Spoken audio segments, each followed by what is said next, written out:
Hey everybody, it's Steve with Real Progressives, and it is a beautiful, beautiful Saturday here in central Pennsylvania. And we were talking within our admin team about some different economic strategies and some different things that are going on within the Green Party that, some of us people that are not particularly familiar with the Green Party wouldn't necessarily know. And it brought me to pulling together several ideas that I had been already thinking about that I felt would tie really nicely together for people that are not terribly in the know about economics, not terribly in the know about what the Green Party is advancing, maybe not real familiar with how the economic policies I'm advocating would map over to Republicans and others so that we can build a broad-based coalition to bring into reality some really awesome economic ideas to make some real serious change. So the Green Party has advanced a platform amendment called number 835, and I had to look it up myself. I'd never heard of it. But what platform Green Party Amendment 835 basically says is it refers to co-ops, it refers to localizing economies, it refers to an incredible amount of, bringing it down to a more sustainable living, more sustainable business practices, etc. So, as I started thinking about that, I thought about the 10th Amendment and the Tea Party and the Republicans and how they like to have local control over things. And so there's some synergies there. And then I thought to myself that I'm kind of like a big statist socialist where I'd rather a centralized authority because I don't want the idea of, bigotry seeping back into these local communities and not having any real way of countering that. You start getting into Ayn Rand logic, and you start getting into situations where the Rand Pauls of the world would basically be okay with eliminating civil rights acts and so forth. So localized is appealing on a lot of levels. I can certainly understand the allure of that. And there's some economic advantages to localized communities. But when you don't understand basic fundamental economics and you start trying to localize full-born economies, you all of a sudden have to build an entirely new form of trade. You've got to start doing an awful lot of things that become quite complex and are very inefficient. And quite frankly, I don't feel are any more sustainable than the big state globalist. Any one of them in their extreme ends up, you lose efficiencies. There's like a bell curve, and the further into this whole idea of co-ops and all this other stuff you go, the more crazy it gets, and the further you get on the globalist side of neoliberal, complete and utter disregard for local communities, the worse you get. So there's got to be a happy medium in there, right? Okay, so let's tie that into my recommendation, which kind of ties both of them together. Being that I believe in a central government, being that I am a strong advocate for equality that branches across local communities, obviously I would look towards more of a central authority that would grant power to the states and local communities with what I call encumbrances, aka we'll give you money to do X, Y, and Z, no more unfunded liabilities. But you have to do certain things. You can't just say, we'll take care of healthcare some way. No, you have to take care of healthcare in a way that meets the 14th Amendment. We'll take care of, schooling and education. Well, that's fine, but you have to take care of it in a way that adheres to the 14th Amendment. So my thinking allows for local control. It allows for local economies, etc. It allows for local control, but it does have a central theme, because when you think about my most important thing, which is monetary sovereignty, okay, we do have a global community. We do have a national community and we do have local communities. So by allowing us at the federal level to produce block grants to the states could administer their own plans. They could administer the monies. They could send the monies where they need to be. And you could have local communities. You could set up your local co-ops. You could do a number of things to enable whatever it is that you're trying to do. So one of the things that came to mind was Detroit. So Detroit, I'm going to stop this stream. I can't stand the choppiness of it. Oh, no, and there I'm back. All right. Sorry about that, folks. This live streaming stuff is really just a labor of love because, my God, it's terribly unreliable. But back at the ranch, since the federal government is the currency issuer, the federal government can, in fact, produce the funds needed to fund the states. So you could then, in turn, send the states the money they need to fund whatever programs they need so that you don't bankrupt the states anymore. Because think about this. Every single state in America cannot be an importer. It can't all be an exporter. Each one of them is going to have a different flavor of how it operates based on geography, based on population, based on a whole host of things. But what you have today, which is unsustainable, is places like, let's say, Michigan, that was founded on the auto industry. And what you have there was a flight of all those jobs and all that manufacturing. And they went to places with low tax, setups, low regulation, low tax, low whatever.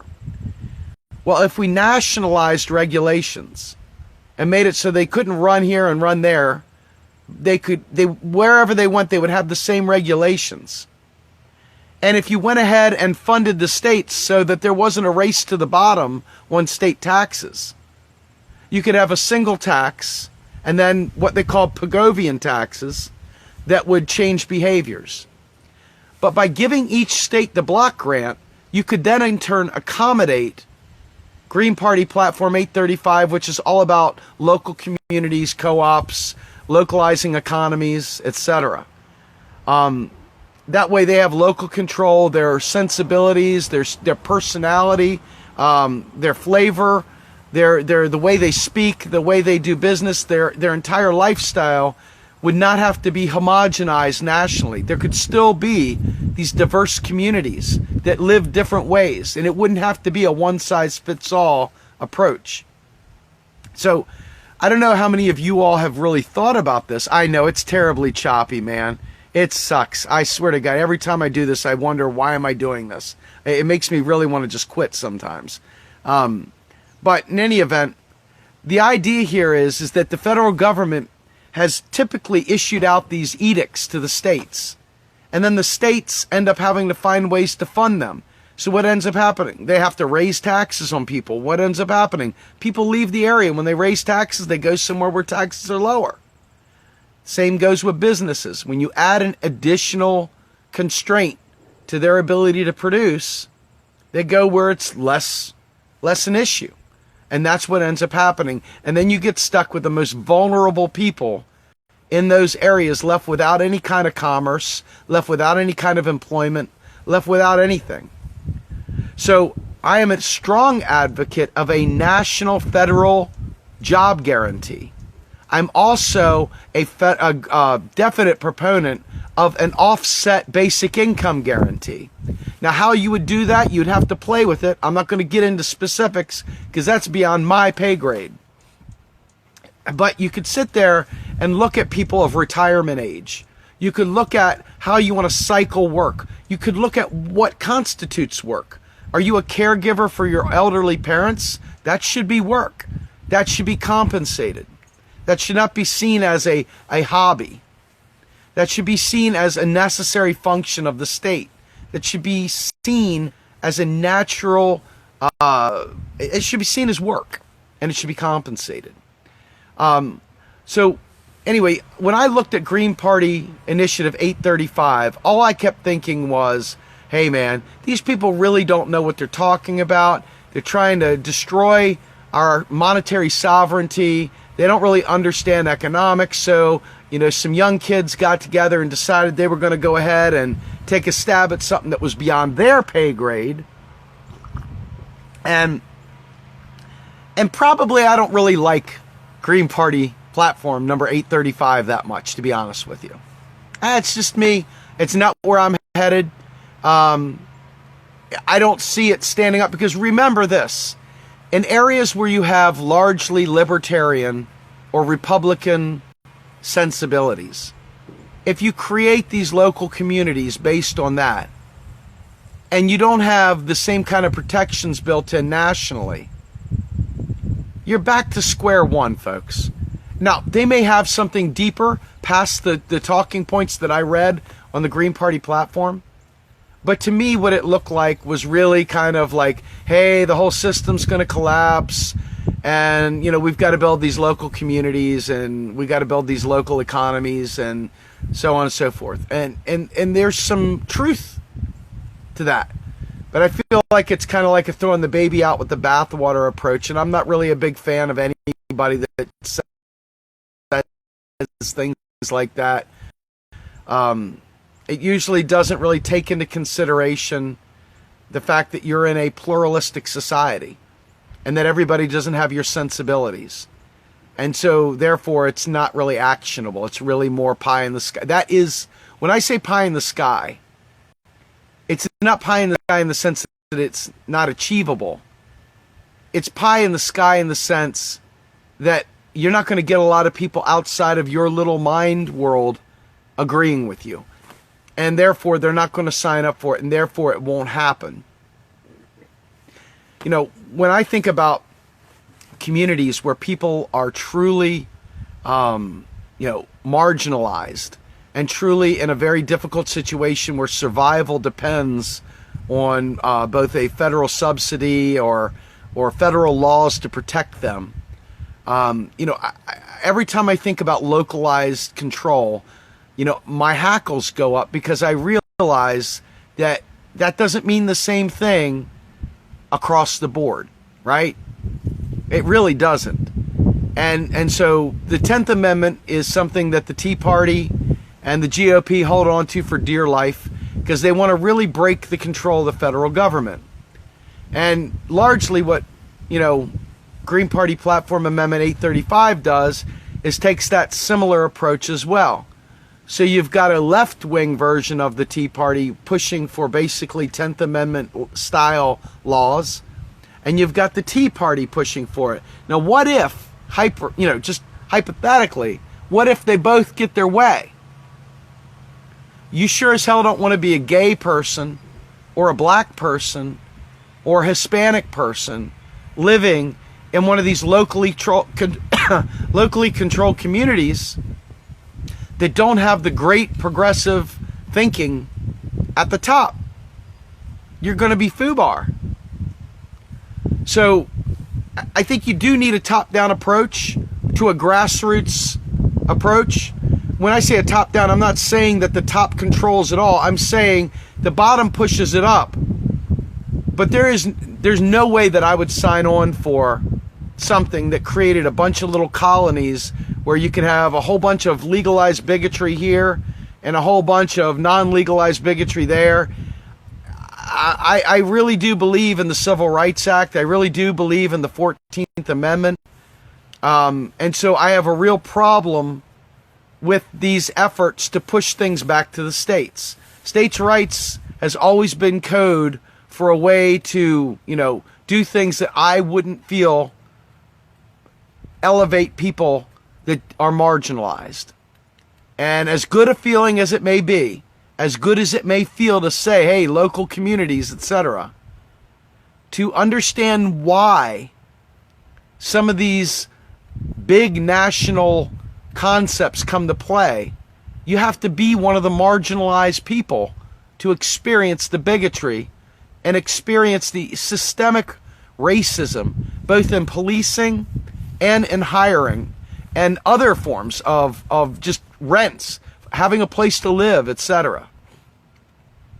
Now, for those people that don't want to wear a hemp bracelet, that don't want to go and listen to a folk band play, for those people that have a different way of viewing the world, you're going to have a natural butting of heads, both economically and in terms of how you structure society.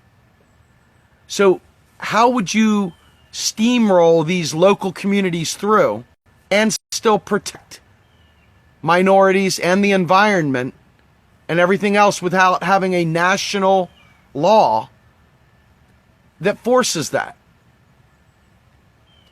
There's a lot to be learned here. There's a lot to be discussed here. But if you're just new to the Green Party, look up online, and I'll try and post a link after I'm done streaming. Look up Green Party Amendment 835. You already know that the Tea Party is all about the 10th Amendment, nullification. They want to be able to run their state the way they want to run it. I'm sure they would have legalized slavery in like 0.0 seconds.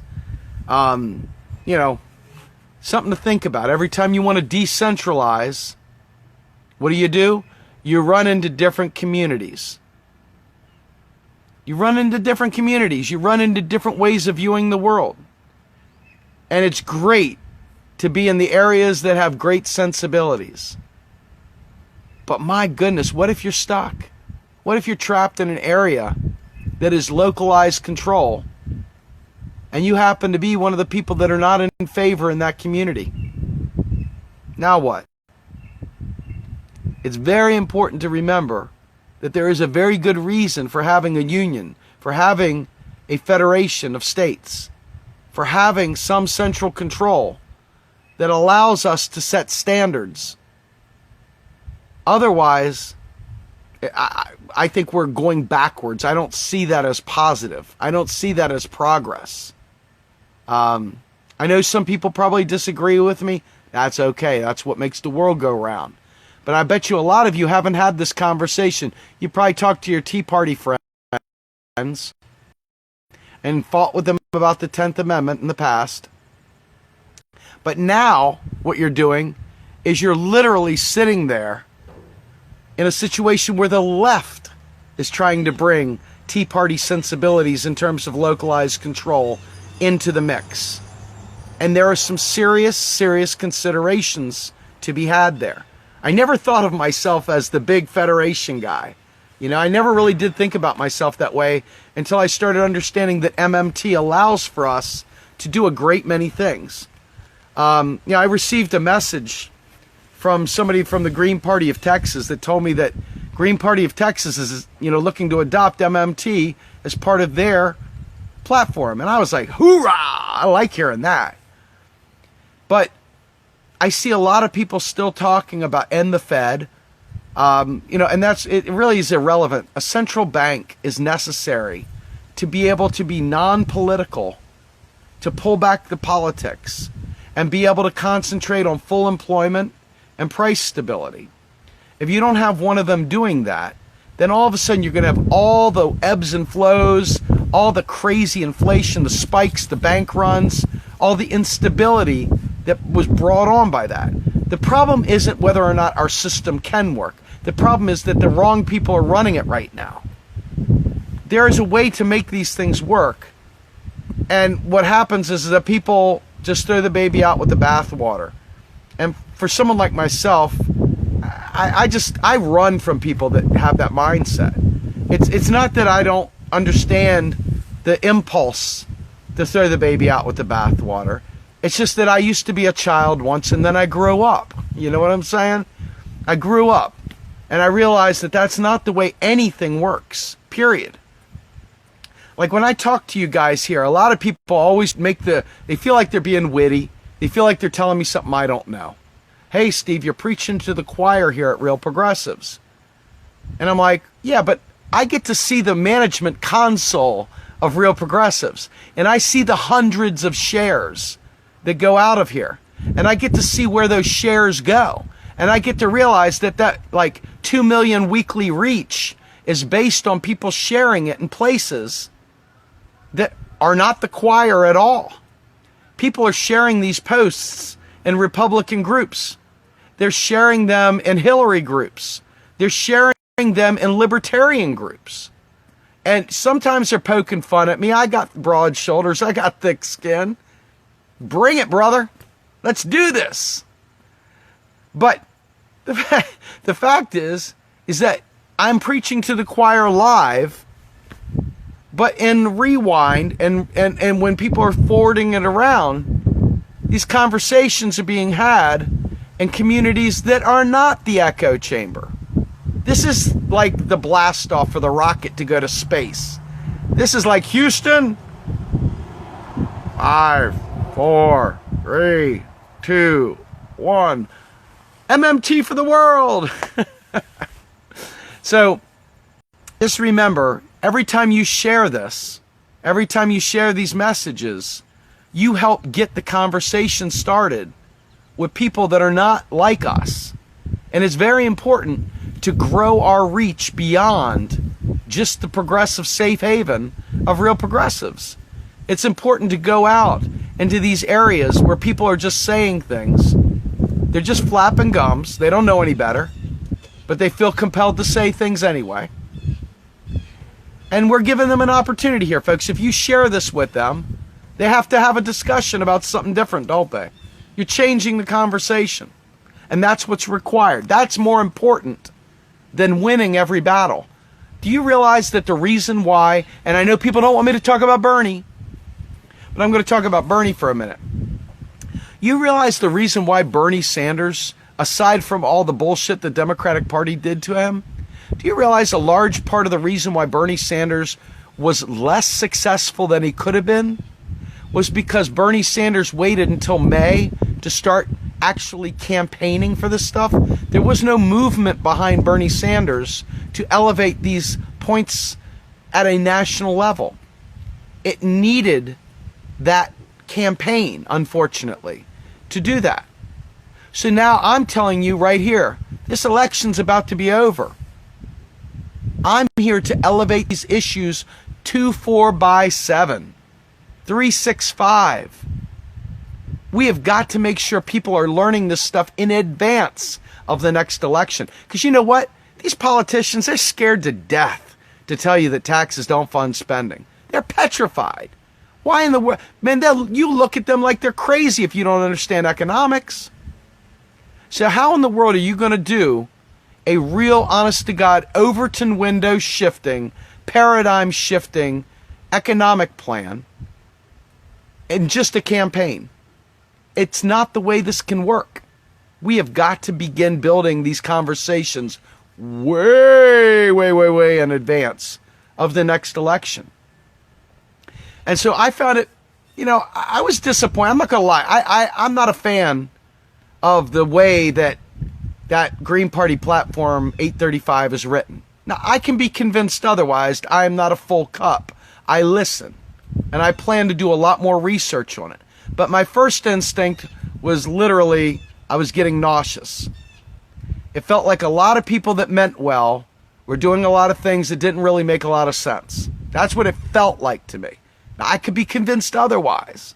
And I look forward to somebody smarter than me taking a shot at convincing me that maybe I can build a plan and start telling you guys about it.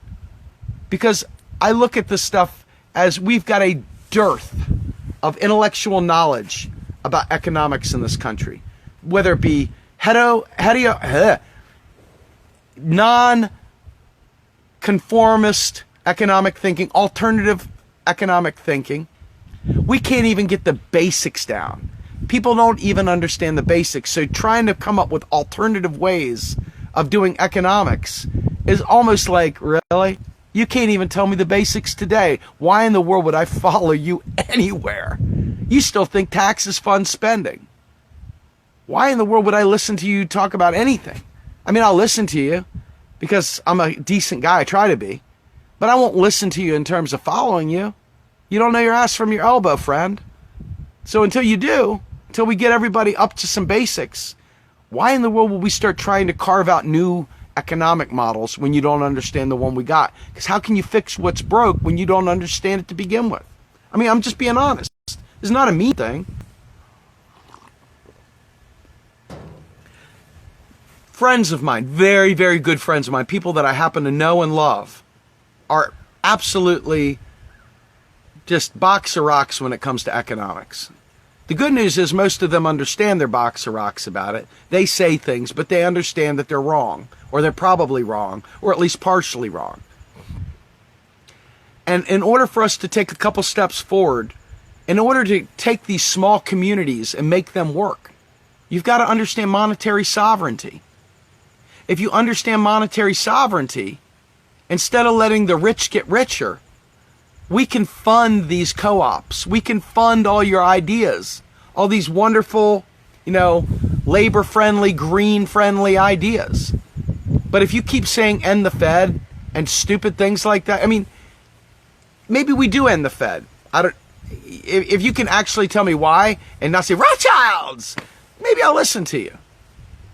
But most of you don't know what you're talking about, and it's no harm in that. But you don't. And you say things. And we have to weed through all the nonsense just to get to some good nuggets of gold. And that's a time suck. That's a time suck.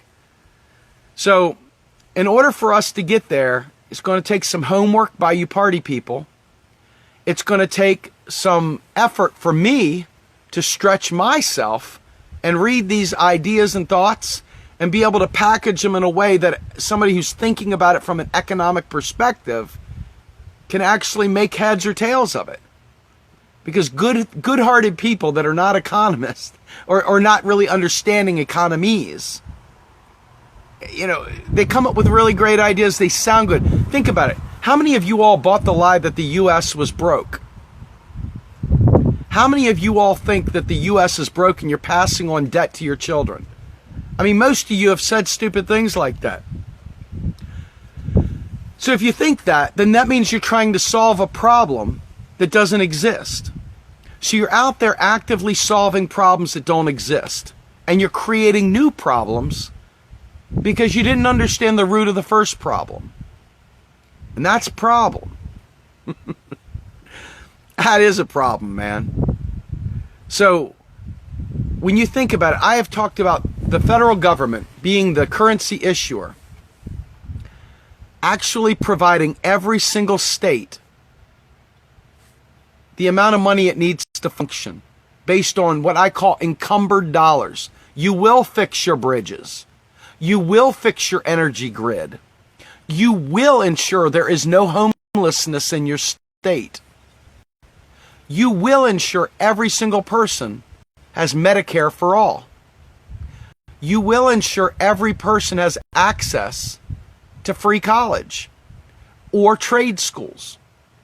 You will ensure that people that are taking care of loved ones have a basic income guarantee so that they don't have to pick and choose between working a job or taking care of their newborn child, or whether they would take care of their elderly parent. These are things that are very, very important. And you can force that with law. By, here's the money, Mr. State. You go ahead and administer your plan in the best way the 10th Amendment allows. But you must meet your 14th Amendment requirements. So I know some people said, I don't want to leave it to the states. Well, I don't either, really. But that's what the Green Party's pushing for, too, in Amendment 835.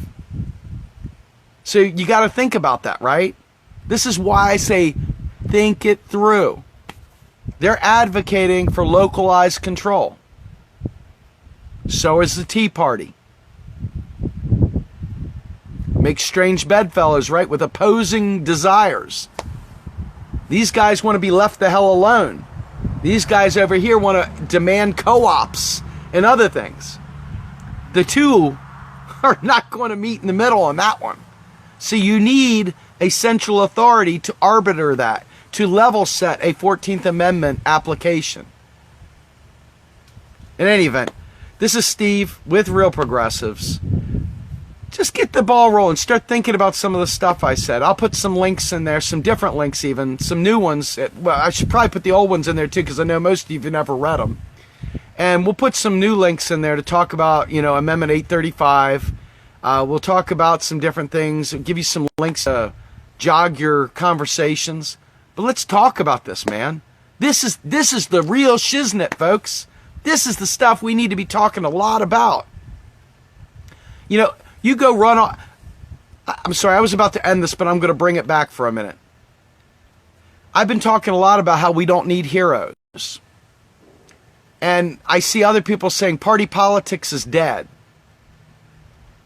But I'm telling you right now, schools of thought and principles, they're very important.